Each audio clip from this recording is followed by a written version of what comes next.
Bloch यकजहती committee के banner तले जमा है। हमारे दिल बोझल है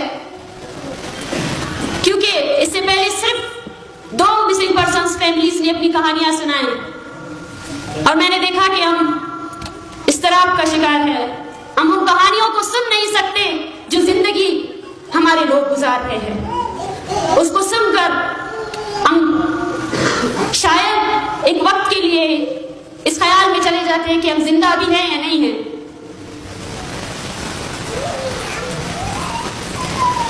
आज के दिन हम बलूचिस्तान में जारी इंसानी हकूक की पामालियों, बलूचिस्तान में नस्लकुशी पर रोशनी डाल रहे हैं।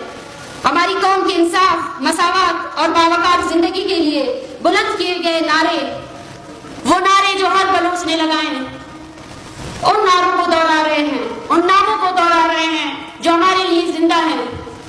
यकीन कीजिए, जब रियासत पाकिस्तान ने अपने बदतहजीब होने का सबूत ये देते हुए दिया कि आओ 50 लाख रुपए ले जाओ और भूल जाओ कि तुम्हारा प्यारा कभी लापता था या नहीं था, हमने उसके जवाब में ये कहा कि तुम हमारे सारे के सारे वसाइल लूट चुके हो, उसके बाद भी हम तुमसे मुतालबा यही करते हैं कि हमारे प्यारे तुम्हारे किस कोठरी में बंदे उसको लेकर आओ।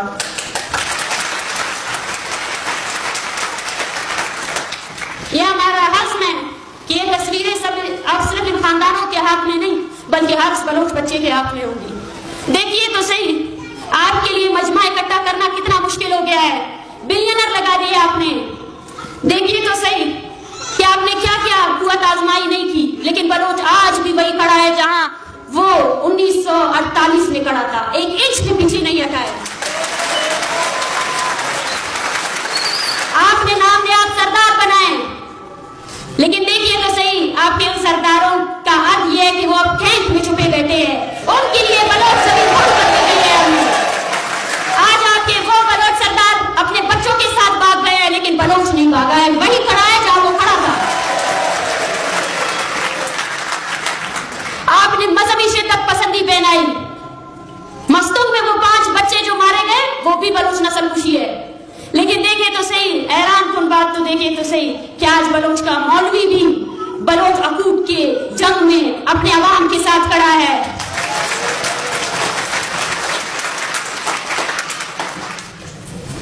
यही हमारी जीत है और इस जीत को समझने के लिए आपको सबसे पहले कौम होने का जो एक लक़ब है उस पर पूरा उतरना पड़ेगा। अंग्रेजों की बग्घी चलाने वाली जो नस्लें हैं वो कभी कौम नहीं बन सकते हैं।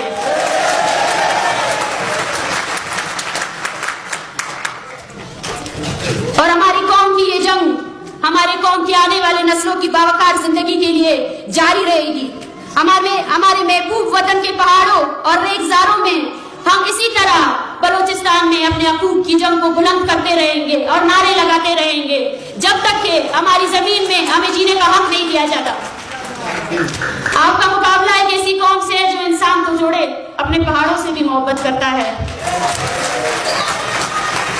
चाहे देखे बलोच की शायरी को पढ़कर देखे, उसने मोहब्बत के कसीदे सिर्फ और सिर्फ अपनी जमीन के लिए लिखे हैं। आपके लिए सीपैक, आप जब भी इस समंदर को देखते हैं तो आपको बिलियनर प्रोजेक्ट सीपैक नजर आता है, लेकिन यकीन कीजिए बलोच जब भी उस समंदर को देखता है उसे अपने शहीदों का लहू याद आता है, क्योंकि उस समंदर की रखवाली के लिए लहू दिया गया है और उस लहू का हिसाब कुछ नहीं, बिलियनर नहीं, ट्रिलियनर नहीं, आप कुछ भी सौदा करके देखिए, हम उस जमीन को, उस समंदर को आपको बेचने नहीं देंगे।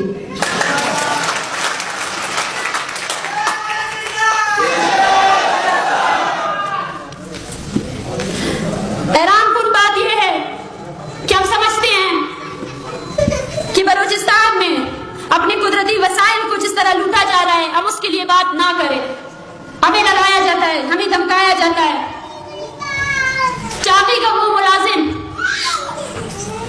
वो ड्राइवर जो तेल का कारोबार कर रहा है, जिसकी खुद की जमीन से सोना निकल रहा है, ये उसकी भी जद्दोजहद है। और बलोच अपने वसाइल का भी तुमसे मुतालबा करेगा, अपने हर चीज का मुतालबा करेगा, क्योंकि हम समझते हैं कि 1948 में जमीन में कब्जा करने के साथ साथ आपने हमसे हमारी इंसानियत छीन ली है। अब हमारी कौम लाशों को बस गिन रही है और कुछ नहीं रहा हमारे लिए। हम उसी इंसानियत को वापस लाना चाहते हैं। और ये जंग इस जमीनी कब्जे के खत्म होने के बाद भी जारी रहे।